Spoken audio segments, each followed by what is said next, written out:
은혜로운 찬송, 하나님의 영광 받으신 줄로 믿습니다. 오늘부터 한 2, 3주간 여러분에게 다윗에 대해서 말씀을 전하도록 하겠습니다. 다윗은 이스라엘 역사상 가장 위대한 왕입니다. 하나님 마음에 합한 왕이었고, 그리고 하나님 뜻대로 공의와 정의를 행했던 왕입니다. 그래서 이스라엘 사람들이 이 다음에 메시아가 오면 다윗과 같은 메시아가 올 것이다, 이렇게 기다렸던, 그러나 그가 그렇게 위대한 왕이 될 수 있었던 것은 많은 연단과 훈련을 통해서 그렇게 되었습니다. 한번 따라해 보겠습니다. 연단과 훈련. 네. 그래서 오늘 저는 다윗의 이야기 가운데 두 가지만 좀 말씀을 전하도록 하겠습니다. 첫째, 다윗은 충성스러운 사람이었어요. 따르겠습니다. 충성은 뭐냐면 하나님이 나에게 하라고 한 일을 끝까지 하는 것. 때로는 힘들고 어려도 그럼에도 불구하고 하는 것. 이게 충성입니다. 다윗은 어렸을 때 목동이었어요. 그래서 이제 양을 치죠.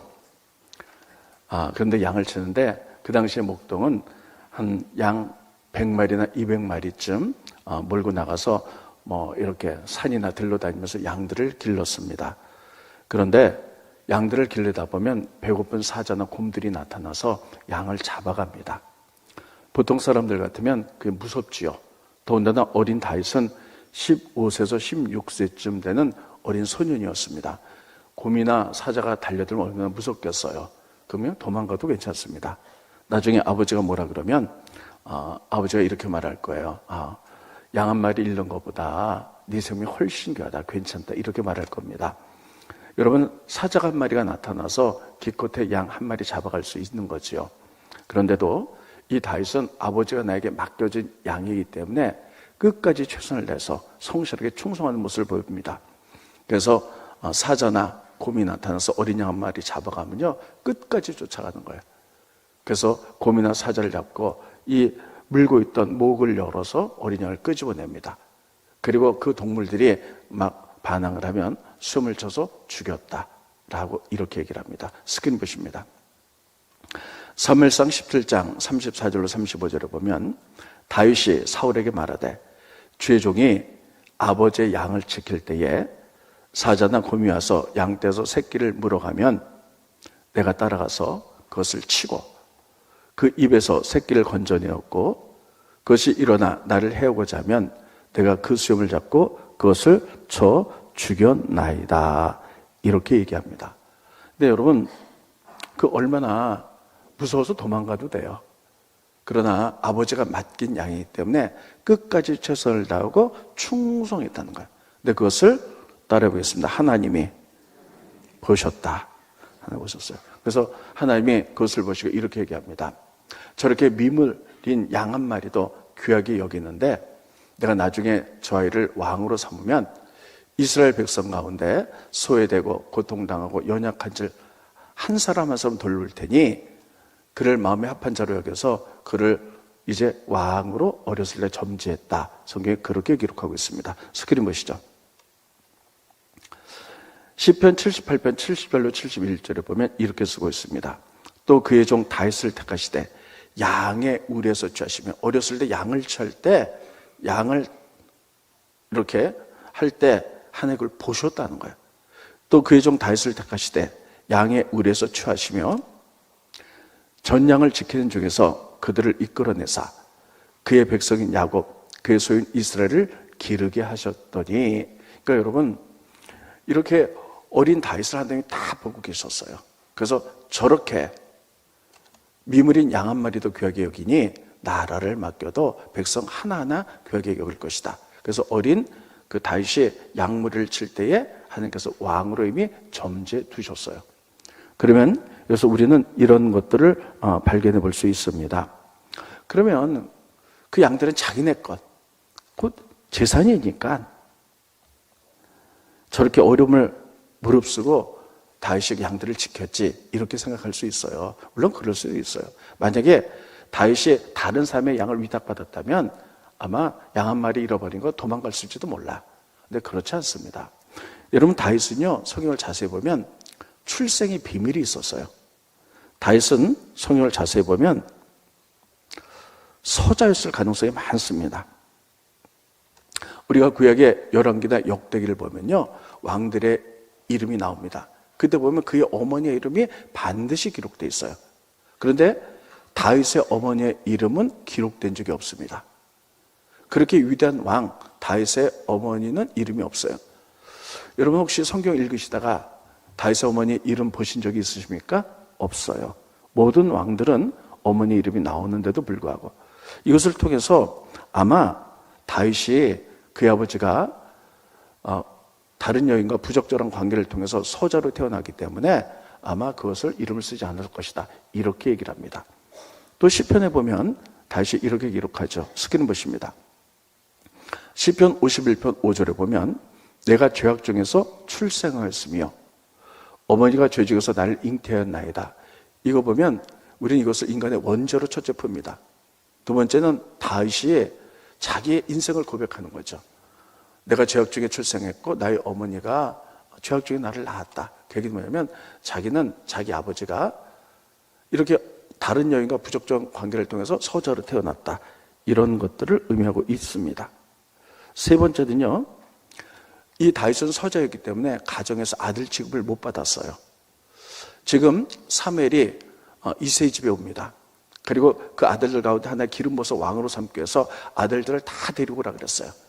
아들이 모두 8명이었는데 7명만 데리고 옵니다. 다윗은 막내 8번째였어요. 다윗은 뭐 했냐면 밖에서 양을 치고 있었어요. 그러면 왜 다윗을 안 데리고 왔을까 하는 거예요. 양칠 사람이 없어서? 그러면 이웃집 목동에게 돈을 주면서 잠시만 봐달라 하고 다윗 들어와라, 이렇게 할 수 있어요. 그럼에도 불구하고 그 아들 다윗을 소외시켰다는 거예요. 다 아들 데리고 와. 근데 다윗만 오지 않았다는 거예요. 이것을 통해서 아마 이 다윗이 분명히 그 가정에 소외감을 받는 아들 취급을 받지 못한 아들이었을 것이다, 이렇게들 해석을 합니다. 또 하나는 이스라엘 나라가 블레셋 나라 전쟁이 벌어졌어요. 이스라엘 나라는 전쟁이 20세 이상의 젊은이들이 나갑니다. 그런데 다윗은 아직 15세에서 16세 어린 청소년이었기 때문에 전쟁에 나가지 않죠. 그 형들이 전쟁에 나갔어요.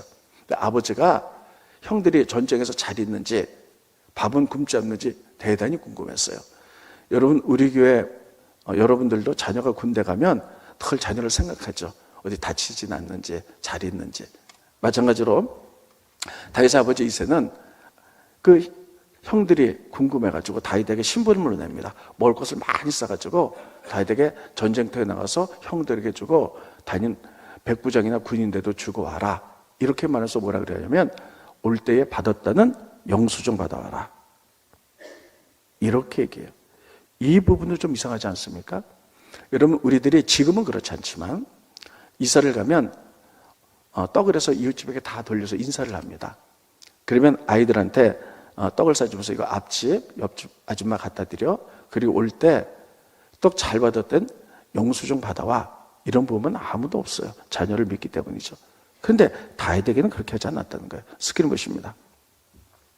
사무엘상 17장 17절로 18절에 보면 이새가 그의 아들 다윗에게 이르되 지금 내 형들을 위하여 이 볶은 곡식 한 에바와 이 떡 10덩이를 가지고 진영으로 속해가서 형들에게 주고 이 치징 10덩이를 가져다가 그들에게 천부장에게 주고 네 형들의 안부를 살피고 증표 가져와라. 이 증표가 영수증이거든요. 그러니까 아버지가 아들한테 심부름 시켜가지고 형들 음식 갖다 주고 영수증 받아와? 이거는 아들을 믿지 못한 어떤 태도입니다. 그러니까 이런 모든 것들을 볼 때에 아마 이 다윗은 서자로 태어났을 가능성이 많습니다. 그러면 여러분, 지금 이 다윗의 나이가 15세에서 16세의 젊은 청소년이거든요. 한참 방황할 나이, 또 반항할 이런 나이죠. 우리나라도 아이들이 중고등부 학교를 다니면 계속 반항하고 말을 잘 안 듣지요. 오죽하면 중2가 중학교 2학년이 우리나라에서 제일 무섭다, 외계인이다, 이렇게 가지고 표현을 합니다. 그러니 여러분, 이 다윗은 그 당시의 상황으로 보면 15, 16 소년이면 여러분 가정에서 아들 취급을 못 받아요. 그리고 그 당시에 목동하면 가장 하층이거든요. 이랬을 때 잘못 나가 어긋날 수도 있어요. 그래서 아버지 몰래 양 한 마리 팔아다가 그리고 그거 가지고 술이나 먹고 나쁜 짓 하고 이럴 수도 있어요. 그럼에도 불구하고 다윗은 그렇게 하지 않았고요. 아버지가 자기에게 맡겨진 양에게 최선을 다했다는 거예요. 아버지가 나에게 맡겼으니 하고 충성하고 최선을 다했어요. 그래서 여러분, 하나님이 이 다윗을 쓴 줄 믿으시기 바랍니다. 그래서 충성은 뭐냐면 따르겠습니다. 그럼에도 불구하고 충성하는 것. 네. 충성은 뭐냐면요, 내가 하고 싶을 때 하고, 조금 내가 힘들고 또 조금 어려우면 삐져서 안 하고, 뭐 이런 건 충성이라고 말하지 않아요. 성경은 충성은 뭐냐면요, 그럼에도 불구하고 하는 거예요. 하나님이 나에게 맡긴 사명이 있다면, 여러분, 때로는 힘들고 어려워도 여러분, 그럼에도 불구하고 하나님이 주셨기 때문에 소명감을 갖고 끝까지 하는 것, 그게 충성.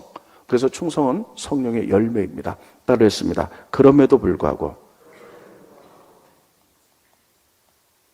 하는 게 충성이에요.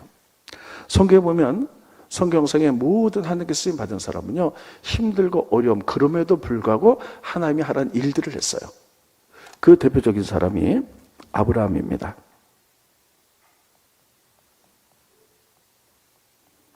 아브라함은 지금부터 고대 4,000년 전 사람이에요. 그런데 그는 갈대아 우르에서 살고 있었거든요. 하나님이 어느 날 아브라함을 부르십니다. 아브라함아, 아브라함아, 너는 너의 친척 본토 아비집을 떠나서 내가 너에게 지시할 땅으로 가라. 그래서 그것을 다 버리고 가나안 땅에 가는데 어디로 가라니 말도 없어요.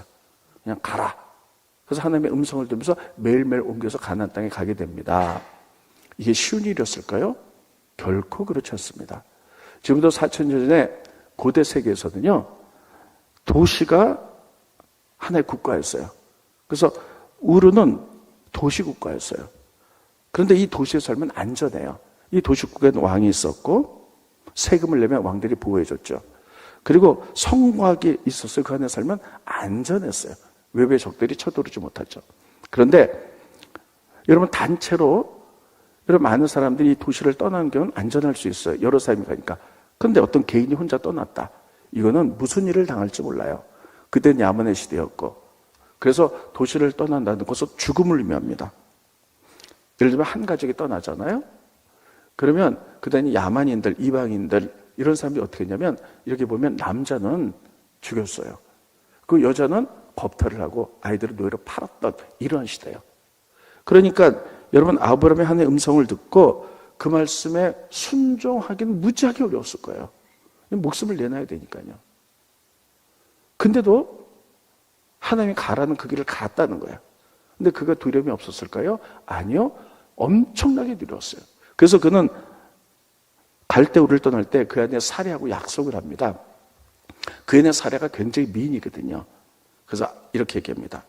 여보, 우리들이 이 성을 떠나서 하나님이 가라는 그 땅으로 가다 보면 야만인들, 이방인들이 보면 당신이 너무 예쁘기 때문에 나를 죽이고 당신을 데려갈지도 몰라. 그러면 안 되잖아. 그러니까 우리 가서 누가 물어보면 오빠, 너희 동생이라고 속이자. 이런 여자들 보기엔 되게 치사하잖아요. 근데도 그렇게까지라도 하면서 가는 거예요. 그만큼 두려웠다는 거예요. 그만큼 두려웠어요. 그럼에도 불구하고 하나님이 말씀하시기 때문에 가는 걸 충성이라 그러는 거예요. 자, 그래서 그가 가나안 땅에 들어갔는데요, 그 당시 상황 보면 이렇게 되어 있습니다. 여기가 이제 가나안 땅이거든요. 하나님이 갈대 우르에서 부르셔갖고요, 그들이 하나님의 음성을 듣고 쭉 가서 가나안 땅에 들어갑니다. 가나안 땅에 들어갔는데 그들이 아브라함이 이동했던 경로가 있어요. 자세히 보면요, 그가 얼마나 무서워했는지 알 수가 있어요. 그들은요, 어디로 가느냐? 다 산길로만 다녔어요. 왜냐하면 평지길은요, 가나안 족속이기 때문에 혹시 그들이 이방인이라고 해칠 수 있기 때문에 두려워가지고 산 능선을 타고 사람 없는 이런 산으로만 다닌 것이 창세기 12장에 기록되어 있어요. 스크린 보십니다. 창세기 12장 5절로 9절에 보면 아브라함이 그 아내 사레와 조카 롯과 하나님에서 모은 모든 소유와 얻은 사람들을 이끌고 가나안 땅으로 가려고 떠나서 마침내 가나안 땅에 들어갔더라.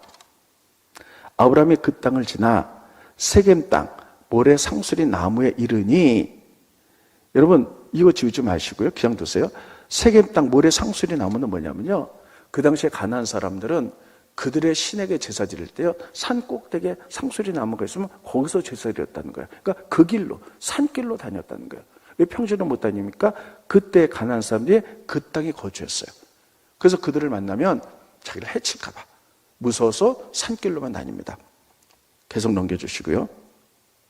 여호와께서 아브라함에게 나타나사 이르시되 내가 이 땅을 내 자손에게 주리라 하신지라.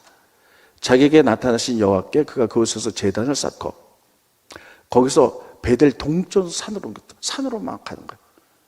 장막을 치니 서쪽은 베델이요 동쪽은 아이라. 그가 그곳에서 여호와께 제단을 쌓고 여호와의 이름을 부르더니 점점 남방으로 옮겨갔더라. 그래서요 계속 산주로만 이동해 나갑니다. 여러분 지금은 이스라엘의 전쟁이 나서 성지순례를 갈 수가 없지만 나중에 여러분 기회가 되면 한번 성지순례 가보세요. 얘기를 듣기로는 이 아브라함이 이동했던 경로를 족장의 길이다 그랬어요. 상품이 나왔다는 거예요. 아브라함이 어떻게 이동했나? 이건 전부 다 산 능성을 타고 이렇게 움직였어요. 왜 그랬습니까? 무서웠기 때문에. 내가 왔으니까 가나안 사람이 자기를 해칠까 봐 자기 아내를 누이라고 속이면서 산길로 움직인 것을 알 수가 있어요. 이렇게 무서웠음에도 불구하고, 그럼에도 불구하고 하나님이 하랬던 것을 한 것이에요. 우린 그것을 충성이다 이렇게 이야기를 합니다. 자, 그러면 우리가 신약시대에 와서 예수님은 우리가 충성하라고 말했는데 무엇에 충성하라고 그랬나? 이거는 초이스가 없어요. 이것은 반드시 해야 되는 거예요. 이건 내가 선택해서도 안 되고 예수의 말씀일 때 해야 되는데 뭐에 충성하라 그랬나? 스크린 보십니다. 누가복음 16장 10절로 12절을 보면 첫째, 지극히 작은 것에 충성하라. 지극히 작은 것에 충성하면 큰 것에 충성한다. 큰 것 주겠다. 두 번째, 넘겨주시고요. 불의한 재물에 충성하라. 그러면 너에게 참된 것 주겠다. 세 번째, 남의 것에 충성하라. 그러면 너희 것 주겠다는 거예요. 자, 예수님이 충성에 대해서 말씀하시는데 세 가지로 말씀하셨어요. 따르겠습니다. 지극히 작은 것에 충성하라. 그러면 큰 것 주겠다는 거예요. 교회 내에서 많은 분들이 봉사하기 원해요. 그래서 뭐 이것 좀 이렇게 좀 해주십시오. 그러면요, 속으로 이렇게 말하는 사람이 있어요. 내가 누군 줄 알고 이런 거를 시켜? 세상에선 그렇죠. 근데 교회 내에서는 예수님이 이렇게 말씀하셨어요. 지극히 작은 것에 충성하면 큰 것 주겠다는 거예요. 두 번째, 불의한 재물은 뭐냐면요, 이거 뭐 잘못된 재물이 아니라 세상의 돈의 흐름이에요. 근데 세상에서도 우리가 말씀대로 돈을 깨끗이 이렇게 살아간다면 불의한 재물은 세상 재물이옵니다. 너에게 정말 참된 거 줄 거야. 세 번째 꼭 필요합니다. 남의 것에 충성하면 너희 것 줄 것이야. 따르겠습니다. 남의 것에 충성하자. 그러니까 여러분 직장 다니시는 분들 잘 들으시기 바랍니다. 여러분 직장 다닐 때 많은 분들이 이런 불평들을 해요. 내가 뼈 빠지게 해봤자 회사 좋은 일만 시키고 또 사장 좋은 일만 시켜.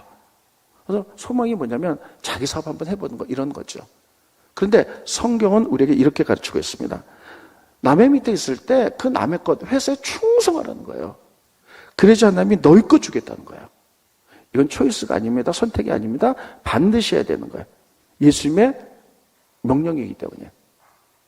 따르겠습니다. 지극히 작은 것에 충성하자. 불의한 재물에 충성하자. 남의 것에 충성하자. 여러분, 그럼에도 불구하고 이렇게 하는 것을 충성이라고 예수님에게 가르치셨습니다. 자, 그러면요, 충성하면 어떻게 될까? 예수님은 우리들에게 충성에 대해서 세 가지로 말하고 있어요. 성경은 뭐라고 말하냐면, 지금도 날이 덥잖아요. 근데 무더운 여름철에 막 농사를 짓는데 추수할 때 너무 목이 마르고 더워요. 근데 얼음 냉수를 좀 착 마시면 시원하잖아요. 마찬가지로 그럼에도 불구하고 우리가 하나님 나라에서 충성한다면 하나님께서는 얼음 냉수 마신 것처럼 시원하다. 이렇게 말씀하신다는 거예요. 스크린 보십니다.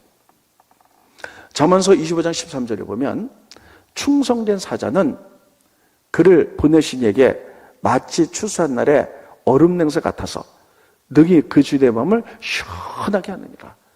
그럼에도 불구하고 예를 들면 공동체에서 힘들고 어렵고 바쁘고 그럼에도 불구하고 하나님이 나에게 시켜서 우리가 하는 일들, 소명 갖고 하는 일들을 볼 때 하나님께서는 시원하다 이렇게 말합니다. 근데 만약에 그렇지 않다면 아우 답답해 그렇게 말씀하시고 있다는 거예요. 두 번째는 하나님의 눈이 충성된 자를 살피고 있다는 거예요. 지금 이 시간에도 하나님께서는 예배를 받으시면서 누가 충성하고 있는가 보신다는 거예요. 그리고 충성한 자에게 내가 그와 함께 살겠다 이렇게 말씀하세요. 이번 주 암송 말씀입니다. 스크린 보십니다. 시편 101편 6절에 보면 내 눈이, 하나님의 눈이 이 땅에 충성된 자를 살펴서 나와 함께 살게 하리니, 이런 하나님께서는요 지금도 누가 충성된지를 살피시고 그런 자에게 가서 같이 사시겠다는 거예요. 세 번째, 직분을 맡은 자의 구할 것은 충성이라고 말씀하셨어요. 스크린 보십니다. 고린도전서 4장 1절로 2절에 보면 사람이 마땅히 우리를 그리스도의 일꾼이요 하나님의 비밀을 맡은 자로 여길지어다. 그리고 맡은 자에게 구할 것은 충성이니라. 따르겠습니다. 맡은 자들에게 구할 것은 충성이다. 그러니까 여러분, 우리들이 하나님을 믿는데 하나님의 마음을 답답하게 하면 안 되잖아요. 여러분, 우리도 그런 사람이 있습니다. 어떤 사람 말하면 막 속이 막 터져요. 막 답답해요. 근데 어떤 사람하고 말하면요 시원한 분이 계세요.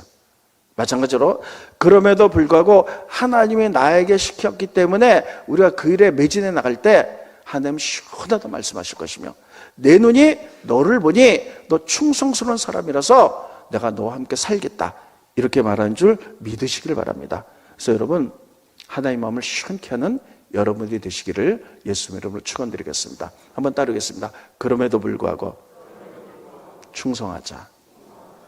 우리 3부 성가 때 오늘 찬양 너무 좋았습니다. 근데 이게 한 3, 40명 모여도요 사람끼리 관계잖아요. 그래서 좀 이렇게 관계가 안 좋아서 나 삐죽거리면서 마음에 안 들어 나 안 할 거야 이렇게 하지 말라는 거예요. 그럼에도 불구하고 어떻게 하자? 충성하자. 그럼 하나님의 마음이 어떻다고요? 성가대 보니까 성가대만 그랬던 게 아니에요. 한 예를 든 거예요. 제가 이 충성과 헌신을 준비하면서요 제가 꼭 해야 될 얘기가 있습니다. 지난주에 저희 교회를 섬기는 강창성 집사님이 66세 일기로 갑자기 심정지로 돌아가셨어요. 참 이렇게 아프시다가 돌아가신 분에겐 가족들을 위로할 수 있는데 건강하시다가 갑자기 돌아가시면요 정말 위로가 안 돼요. 정말 어떤 말로도 위로가 안 되는 거예요. 그래서 저도 마음이 참 힘들었고, 그래서 이제 장례를 치르는데 장례식장에 이제 갔는데 그게 경기도 광주였어요. 비가 좀 부슬부슬 오는데 장례를 치르는데요. 갑자기 제가 신비한 것들을 경험했습니다. 제 마음속에 막 어떤 울림이 막 오는 거예요. 그러더니 이런 울림이 오는 게 그분의 목소리 같아요. 집사님 목소리 같은데 이렇게 말합니다. 목사님, 제가 하나님을 믿은 지는 오래됐습니다. 그런데 헌신은 최근에 조금밖에 못했어요. 제가 이렇게 갑자기 천국에 보니 너무 후회되는 것이 있습니다. 그 많은 시간, 예수 믿고 그 많은 시간을 제가 헛되이 보내고 너무 헌신을 못했다는 겁니다. 그래서 계속 울림이 오는데요. 그 가족들이 굉장히 많았거든요. 우리 가족들에게. 그 가족들이 뭐 가족도 있고 누님들 있고 조카들도 다 있는데 그들에게 꼭 전해주세요. 나중에 천국 와서 후회하지 말고, 그리고 꼭 헌신해라. 이렇게 말을 꼭 해달라는 거예요. 근데 제가 막 마음이 울리는데 그 당시 상황에 막 장례를 치는데 그 말을 할 수가 없었어요. 그래서 내가 다음에 이제 가족들 모임을 좀 해야 되겠다 이런 생각으로 그냥 그날 돌아왔습니다. 그리고 밤에 갑자기 이렇게 돌아가신 분을 생각하니까 잠이 안 오는 거예요.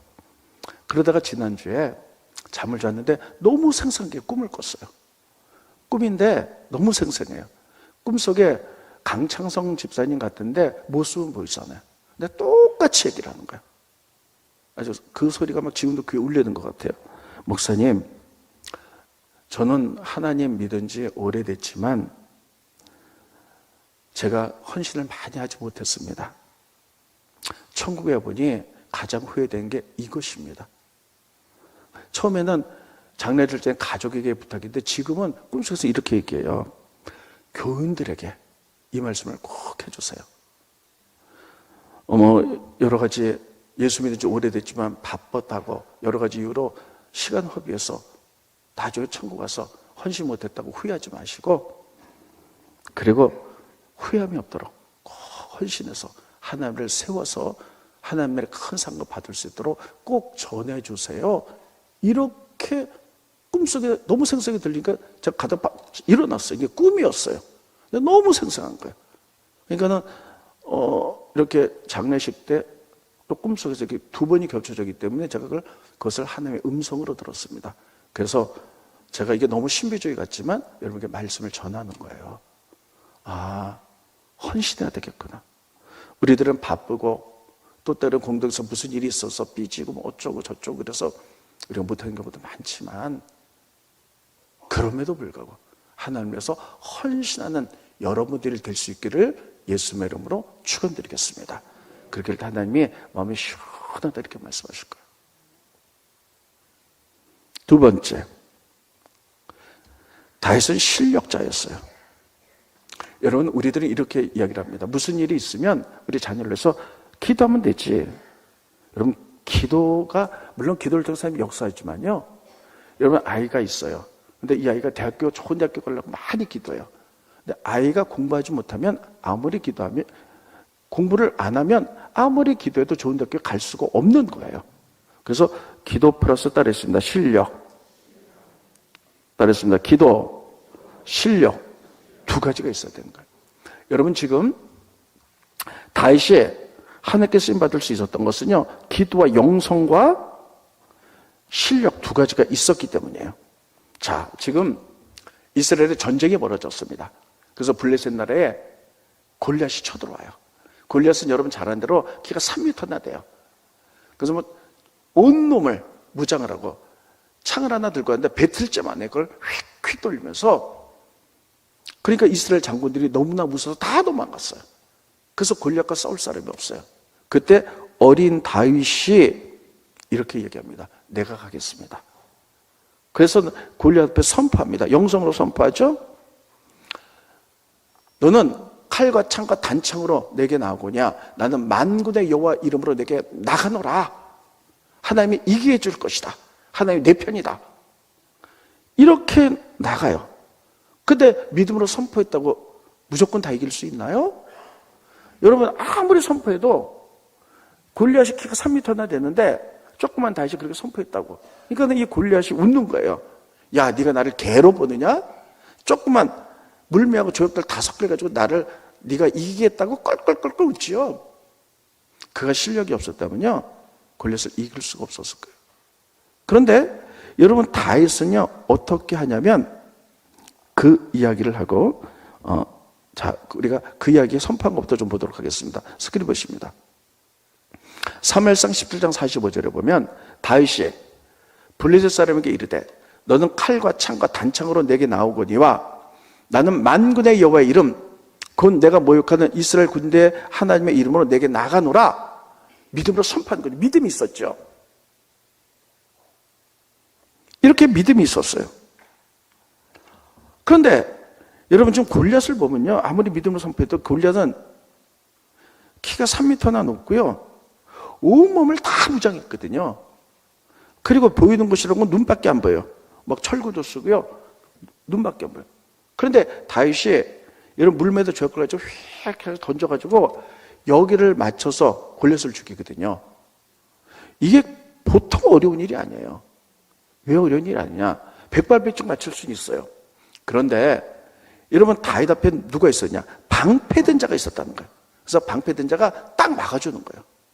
여러분, 여러분들이 지금 물매를 가지고 돌을 저렇게 던지는데 여기를 맞춰야 돼요.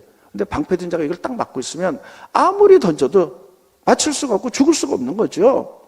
스크린 보십니다. 사무엘상 17장 4절로 7절에 보면 블레셋 사람들의 진영에서 싸움을 도두는 자가 왔는데 그 이름은 골리앗이요 가드 사람이라. 그의 키는 6규빗 한 뼘이요 머리에는 노토구를 썼어요. 눈만 나와요. 몸에는 비늘 갑옷을 입었어요.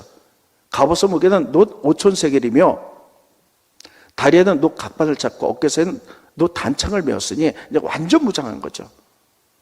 그 창자는 배틀자 같고 창날은 철 600세겔이며 우리가 놓치기 쉬운 기절 따르겠습니다. 방패된 자가 앞서 행하더라. 그러니까 방패된 자가 앞서 있어요.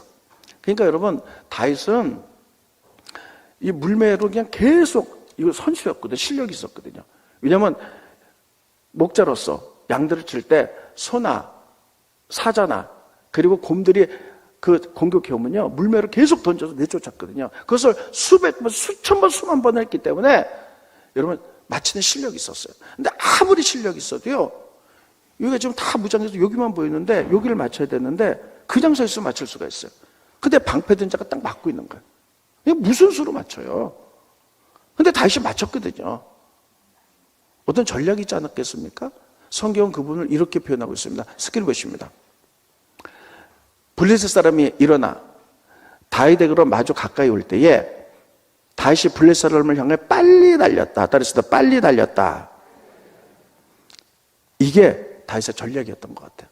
그러면 여러분 이렇게 골리앗이 오는데요 막 빨리 휙휙 아무리 던져봤자 방패 든 자가 탁탁 막아주면요 맞출 수가 없어요. 근데 어떻게 맞췄을까? 지금부터 얘기는 제 생각입니다. 어디 가서 이렇게 때 이렇게 말하면 안 돼. 제 생각일 뿐이에요. 저는 다윗이 빨리 달렸는데요 지그재그로 달렸을 것 같아요. 이렇게 제 얘기가 맞을 것 같아. 성경은 없는 얘기예요. 골리앗이 있습니다. 근데 방패든 자가 있어요. 그래서 이제 막 다시 오른쪽으로 막 달려요. 그럼 오른쪽으로 올까봐 방패든 자가 오른쪽으로 이렇게 골리앗을 이렇게 해주죠. 그러다 확 틀어서 왼쪽으로 가요. 그럼 확 틀어서 방패를 왼쪽으로 하는 그 순간 0.1초 사이에 얼굴이 탁 드러났을 거예요. 그때 확 던져서 거기를 맞췄던 것 같아요. 이건 제 생각이라 그랬어요. 목사님 그런데 그랬대. 이러면 안 됩니다. 제 생각이에요. 그거 맞히는 게 보통 실력이 아니에요. 그렇거든요. 여러분 저기 있는데 그거 맞히는 것도 힘든데 막 왔다 갔다 하면서 맞히는 게 보통 실력이 아니거든요. 이렇게 실력을 갖췄어요. 그렇기 때문에 하나님 그를 들었은 줄 믿으시기 바랍니다. 그래서 성경은 다윗에 대해서 이렇게 얘기합니다. 스크린 보시죠. 시편 78편 72절입니다. 굉장히 중요합니다.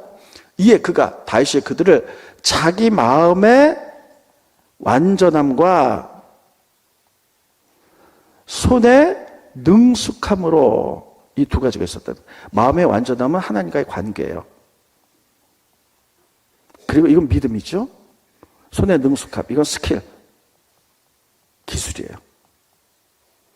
이거는 여러분 실력이에요. 이 두 가지가 있었기 때문에 그렇게 됐다는 거예요. 여러분 그래서 저는 성경에 보면요 하나님께 쓰임받던 많은 믿음의 인물들은요 이 두 가지를 다 겸비했어요. 그래서 하나님께 쓰임 받았어요. 두 가지만 얘기하고 마치겠습니다. 대표적인 것이 이스라엘 민족이 애굽을 나서 광야를 지나갔는데 아말렉이 쳐들어왔어요. 그러니까요 이제 모세가 이렇게 얘기합니다. 나는 산에서 기도하겠다. 영성이죠. 플러스 그래서 여호수아에게 이렇게 얘기합니다. 너는 나가서 전쟁해. 그런데 그냥 나가는 것이 아니라 사람을 뽑아서 나가. 전쟁을 잘하는 사람 데리고 나가. 실력자. 그래서 승리하는 거예요. 스크린 보십니다. 출애굽기 17장 9절에 보면 모세가 여호수아에게 이르되 우리를 위하여 따라오시다 사람들을 택하여 나가라. 전쟁 나갈 때 아무나 데리고 나가지 말고 전쟁에 능한 자, 실력이 있는 자를 데리고 나가서 아말렉과 싸우라. 내일 내가 하나의 지팡이를 손에 잡고 산 꼭대기에 서리라. 그래서 전쟁할 때요 여호수아는 실력 있는 사람과 전쟁에 나가고 산에서 모세는 기도했어요. 그때 하나님이 역사한 줄 믿으시기 바랍니다. 만약에 아말렉이 쳐들어왔는데 모세가 기도만 했다면 물론 아주 기적적인 방법으로 이기기도 하실 수 있겠지만 전쟁은 사람 데리는 거잖아요. 그래서 손에 능숙한 자들이 같이 있던 거예요. 이 두 가지가 있었기 때문이에요. 또 한 가지는 이스라엘 민족이 광야를 지나갔는데 하나님이 모세에게 성막을 만들어라 그래요. 근데 성막이 이 보통 구조가 아니거든요. 다 이렇게 보석 같은 거 이렇게 깎아가지고 막 이렇게 해야 되는데 이스라엘 민족이 애굽에서 400년 있는 동안에 노예 생활만 했기 때문에요. 그들이 오합지졸이었어요. 그래서 그들에게 그 놀라운 하나님의 성막을 만드는데 하나님이 부사렐을 지목해 버렸습니다. 따라서 부사렐 불러갖고 뭐라고 말했냐면요. 첫째, 성령으로 기름 부으셨어요. 지혜와 지식을 주셨어요. 그리고 이거 갖고 안 돼. 연구해. 그래서 공부해. 그리고 놀랍게 실력자로 세워가지고 하나님의 성막을 짓게 하셨다는 거예요. 스크린 보시겠습니다. 출애굽기 31장 2절로 4절을 보면 내가 유다 지파 홀의 손자여 우리 아들인 부살레를 지명하여 불렀고 하나님의 영 성령께서 그에게 충만하게 하여 지혜와 총명과 지식과 여러 가지 재주로 정교한 일을 연구하여 그랬습니다. 연구했다. 이건 공부해서 실력을 쌓았다는 거예요. 그래서 성경 플러스 그래서 실력이었어요. 여러분, 우리는 교회에서 왕왕 이런 실수를 합니다. 그냥 기도만 다 해결을 될 줄 알고 물론 그렇게도 하세요.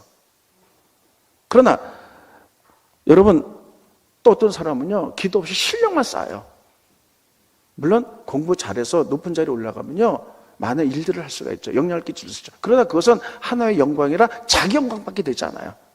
우리가 모두 또 우리의 자손들이 모두 일어나서 하나의 영광을 해서 정말 쓰임받기 원한다면 여러분 모든 분야에 실력이 있어서 그 자리에 여러분 리더십이 돼야 돼요. 실력을 쌓아야 돼요. 학자로서 실력, 또 사업한사로서 실력, 과학자로서 실력, 이 실력을 쌓아가지고 거기에 영성까지 더한다면 하나의 그런 사람들을 통하여 놀랍게 하나님 역사를 확장시키고 일하실 줄로 믿습니다. 그래서 다윗이 이런 사람이었다는 거예요. 그래서 여러분 이렇게 우리 모든 교인들 그리고 우리 교회에서 자라는 많은 자녀들이 이렇게 믿음과 실력을 통해 하나님께 영광 돌려드리며 또 우리 모두는 그럼에도 불구하고 끝까지 충성하는 일꾼들이 되어 다윗처럼 하나님께 쓰임받는 역사 일어나기를 예수님의 이름으로 축원드리겠습니다. 기도하겠습니다. 고마우신 주님 은혜를 감사함을 드립니다. 오늘 다윗의 첫 번째 이야기를 증거했습니다. 그럼에도 불구하고 충성스러운 다윗 그 일을 했을 때 하나님께서는 마음을 시원하게 여기시며 내가 이 땅을 살펴 특별히 충성하는 자와 같이 살겠다고 말씀하셔서 다윗을 왕자리로 높이셨습니다. 또 다윗이 쓰임받을 수 있었던 것은 영성과 실력이 공존했기 때문입니다. 하나님 우리가 실력만 쌓아서 세상 교육만을 통하여 나의 영광만 드러나지 않게 하게 하시고 플러스 성령께서 같이 하심으로 말미암아 우리가 각 분야의 전문가들이 되어 하나님 그 분야에 하나의 놀라운 영향을 끼쳐서 하나님을 세우는 일꾼으로 우리와 우리 자손들이 다윗처럼 쓰임받을 수 있도록 축복하여 주시옵소서. 예수님의 이름으로 간절히 기도하옵나이다. 아멘.